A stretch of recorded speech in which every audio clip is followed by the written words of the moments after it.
Hello, and welcome back to the Wild Violet Healing Podcast. I'm Erin, and normally the episode that would release today would be me chatting about a piece of yoga philosophy in my On and Off the Mat series. I know that I will get back to that, but today the ADHD part of my brain is running the show, not the autistic part that prefers to stick to a schedule. And what I really want to talk about is making intuitive led decisions. This episode is a little rambly, but it does sum up in what feels to me like a powerful punch. I don't have a bunch of credentials that the Western world loves. I ended up with a degree in university studies due to burnout and priority shifts that moved away from being about performance and outside expectations and more towards what I actually felt called to do and figuring out what environments were a match for me. I started with geology because I loved that in 4-H growing up. I loved my first couple years of the schooling because it was so much interesting information.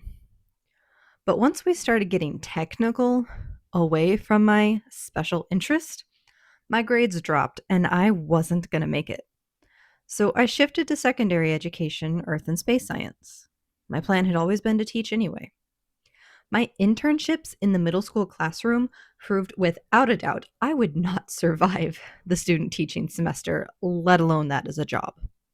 Those internship days were just one full school day a week, but I came home so completely drained I could barely function. And I wasn't diagnosed with anything at that time. At that point, I was 3.5 years post high school and 1 credit hour away from the minimum number required for the university studies degree. So I just took one more interesting class and called it good. I was ready to move on. And so I did into the baby phase of my life.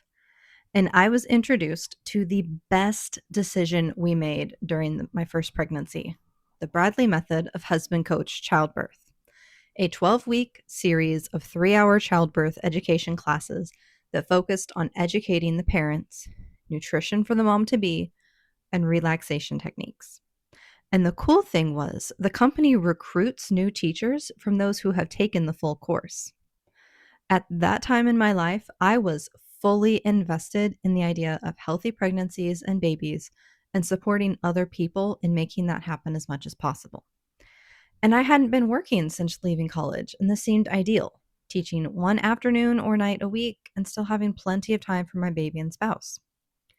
I ended up taking that 4-day training when my baby was 4 months old and started teaching the class myself shortly after. For one reason or another, I started 4 different course series over the next 2 years, and only the last one made it through all 12 weeks. I was not finding success. The area I was in was really full of teachers, so I let that go. At this point, my brilliant little children were preschool and toddler age, and we were really beginning our homeschool journey, something I'd been researching since I was in college. So I shifted into teaching my kiddos how to be growing people and how to learn. And that served our family well through the fall of 2025, when both kiddos were ready and wanting to be in public school full time, which honestly opened up the space for me to start this podcast a couple months later in 2026. But outside of homeschooling, I had yet another pull for teaching. I started attending a local yoga class in fall of 2021. This was about a year after our move from Phoenix, Arizona area to a small town in Minnesota. A year of lots of changes within my marriage, parenting kids who were more strongly displaying indications of neurodivergence, and my physical and mental health. I was struggling with anxiety, depression, sensory issues, disordered eating, and then had symptoms that mimic celiacs, so I changed my diet to gluten-free, and more than a year later, also dairy-free. And I was very lonely. Going to the local yoga studio a couple times a week became a lifeline that I really needed. And it was the first time that I was getting away from my kids in a couple years. The first opportunity I had to be a person, not just a parent. Just 1 year later, I had taken my 200-hour yoga teacher training from Lifted Lotus Online Yoga School, The name changed earlier in the last year. But as I was taking it, I was telling myself over and over, I'm doing this for me. I'm not doing this to teach. What I wanted most in that moment was to be able to lead myself through a sequence, to understand the elements that make up an asana flow, to be able to do that at home, since work for my spouse had changed and I wasn't able to keep making it to classes at the studio. But the training also showed me that there is so much more to yoga than the poses taught in a class. The philosophy behind it, the mantra and chanting, the physiology of how the body works in the poses, a real introduction to meditation, energy work, just a taste of what is out there. Promptly following that training were lots of continuing education trainings in different styles, like restorative, chair, yin, and yoga nidra. The following year, I took the 95-hour children's yoga teacher training course through the same school. And by that time, I was successfully off my medication for anxiety and depression, and I was aware of my kids and my own neurodivergence. By this point, I was getting interested in teaching yoga classes, and in 2024 found my way to paid teaching through community education and at the local nature center. Now, this is my third year teaching at the nature center, and I've been teaching a regular class once a week through community ed almost every month since fall of 24. The way I've taught has been evolving as I gain experience, as expected. I've had the freedom to try new things and tweak as needed. It has been a good place to grow from, and I do want to grow. I've had many ideas of different classes or offerings, but family priorities have been keeping things small for now. I have been working to reframe this in my mind from limitations to space and time to practice for myself, to test out these different ideas on myself, to research and go deeper so that I will be effective when the time comes to teach something more. In the last year and a half, my focus of learning has also shifted away from different yoga asana styles to Ayurveda, the sister science of yoga. This completely different and holistic and beautiful lens of seeing the world and everything in it. A system for supporting health for the individual, not a one-size-fits-all idea, and definitely not just stop the symptoms model, which is prevalent in Western medicine. I spent last year in the 300-hour level 1 training at the Shakti School and am now an Ayurveda wellness coach. Currently, I am studying in level 2 of the program, another 300 hours of deeper training to be an Ayurveda wellness counselor by summer of 2027. Not a doctor, not a practitioner, but a different type of educator. So why have I spent all these minutes telling you my education background story after high school? Fair. I wanted to lay out the picture before showing you the common thread that was weaving through all these experiences, and even reaches back into while I was growing up. The obvious common theme is teaching, transferring my collected information to someone else, regardless of their age. Yes, over time, the subject matter was changing, but I was still teaching. I was unofficially tutoring friends as I grew up and giving speeches, presentations, and workshops through FFA and 4-H through high school, practicing and developing those skills all along. Some look at teaching as a calling rather than a career or a way to make a living, since teaching is chronically under-recognized for its value. For me, teaching in any form has just been a natural expression of myself. Yes, I have developed skills within it to be more effective, but doing it feels innate. I tried my hand at jewelry making for a couple years and was trying to sell on Etsy, but also at farmers markets and craft shows. Even in those settings, I was finding a way to teach because I was talking about crystals and their properties or demonstrating how and why for something available on my table to prospective customers. Even my Etsy listings are informative. I didn't end up enjoying the selling process as much as the creation process, and that was okay. I gained other experience and trialed something in a safe, lower risk environment. I found that I was happiest when I was creating custom pieces that people really wanted. That is something I can always come back to as an addition rather than a focus in my life. My YouTube channel has also started around the same time as my Etsy shop. It's been very sporadic and a little chaotic in regards to when I make a video and the subject matter. Recording and editing video is not my strong suit, but that was another spot to try and teach and share information, either in the yoga asana classes, meditations, or short videos about some of my jewelry pieces. And then this podcast. This is my latest expression of teaching. The episodes in the On and Off the Mat series are casual teaching segments and technically practice and research for me for potential classes in the future. The meditations, breathwork, and concentration practices are teaching you to empower yourself on your journey. Many of the meditations that are labeled for kids are ones that reflect what I've developed in my private kids asana class. And I feel putting more of that type out there only has benefits. Even adults who are super unsure about meditating and things could start with those because they are so short, basic, and gently effective. I think many adults dismiss things that are made for children, but for someone who is a true and uncertain beginner, that may be their most accessible entry point.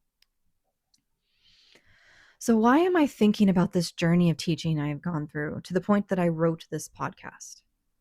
Because I have been thinking about my next step with yoga for a while. The next level of real deep training would be to take a 300-hour yoga teacher training.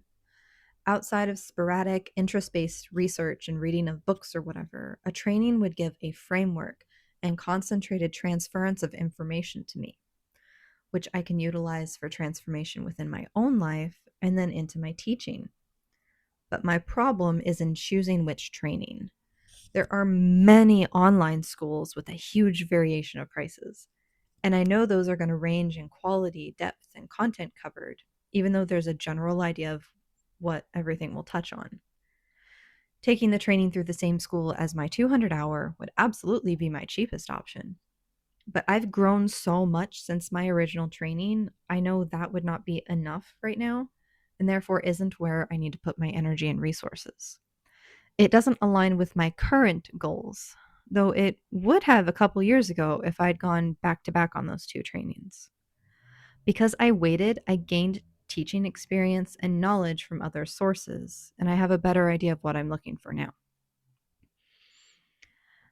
I'm trying to look deeper inward in guiding this decision. I'm trying to look past marketing techniques of creating pressure with sales, limited openings, and the pattern I recognize of how prices can be scaled up in the future. I know those are all artificial, so I'm trying to use logic mind to get past them. That feels like half the battle right now. I'm trying to look at what time I honestly have available to devote to a training and all the practice and development that will accompany it, balancing my dreams with the established family priorities. And I'm trying to look at what a training offers in terms of content compared to what exactly I am after so that I find the training that is the best fit. And which one is going to kick me into gear with outside accountability so I actually make progress on my larger goals. Journaling and discussions with my spouse have been a huge part of helping me process all of this. A beautiful training opportunity is available for me to claim now at the quote best price and locks me into it, even though it doesn't start for 6 more months, and would overlap with my current Ayurveda training at a time of intensive practical coursework. Our family changes so often that I have no idea what to expect next January based on how things look here in the early weeks of summer break. And my spouse is about to start a huge educational endeavor while working full time. And I can't foresee how that will impact our family and my available time. Trying to look at the reality of life expectations versus the desire for something in particular is really challenging. And I'm taking the time to sit with this over days, a week. I'm likely going to say no to this current live opportunity because that will keep me in alignment with what I've already committed to without stretching myself too thin regarding finances, time for studying, and time for practices to integrate into my life. I need to have space to devote to training while also being able to be present for my kids and family and myself mentally, emotionally, and physically. This brings up uncomfortable emotions because I'm missing out on this opportunity to be part of the first 300-hour cohort for this local yoga school, for supporting one of my first yoga teachers, to accelerate my life goals. But even though this is uncomfortable, like really uncomfortable, what would it look like if I say yes? We would be more strained financially right now instead of having the time and space to plan for costs. I would be locked into something that could very well end up feeling like a burden or obstacle instead of an opportunity because of the uncertainty around kid care during my live training time. And I could feel overwhelmed during a season of the year when our bodies are meant to slow down, go inward, and rest. I would be splitting my focus between two intensive trainings and commitments, in addition to whatever will come up in my kids' lives. Those points aren't making this opportunity feel very aligned. Maybe the uncomfortable feeling in my gut, a common seat of intuition, is actually because I've been considering saying yes. And so the mental confusion and emotional discomfort has actually been my body and intuition screaming at me to say no, to sit in the stillness of what I have now, what I have chosen that is aligned, to come back to that center, that grounded space, and feel when things are right. Saying no would let me remain dedicated to my Ayurveda studies and practices. So I can do that work of preparing to help clients as a coach or counselor. Saying no would give me more time to integrate what I am working so hard on right now, my habits and mindsets around food and health. Saying no would mean I can continue to work on this podcast, which is supporting me creatively and in my studies outside any training. Saying no means that this next significant step regarding yoga training stays down the road when I have time to really devote to it. Not when I'm ready for it, quote. In a general sense, I'm ready now. But when my life is organized to support it, I can confidently say that this is not perfectionism, waiting for the perfect moment, the perfect plan. No, this is being honest with myself and my responsibilities. This is practicing ahimsa, nonviolence. I am being kind toward myself and my family so that I can be a strong, supported version of myself in that study and with my family at that time. This is practicing satya, truthfulness, being radically honest about whether my family can handle this right now or if it needs to wait for its own time and trust the universe will have the right opportunity waiting for me then. This is practicing asteya, non-stealing. I'm not taking resources that need to be available for emergencies or taking too much time and awareness away from my family and other commitments. This even connects to the next yama that I haven't shared with you yet, brahmacharya, which means non-excess. I'm not overdoing it with trainings and commitments. And the fifth yama, aparigraha, which means non-possessiveness, because I'm not clinging to this opportunity like a toddler who doesn't want to let go of a toy or it might disappear. I'm practicing being open to possibilities when they come so I can respond with intention in that moment rather than react because I'm overloaded. I can connect this to the niyamas as well. Staying centered instead of scattered with satya, purity. Being content and grateful for what I currently have instead of attached to more. santosha, contentment. Staying committed now to the practices in my daily life and letting those do their work, tapas, self-discipline.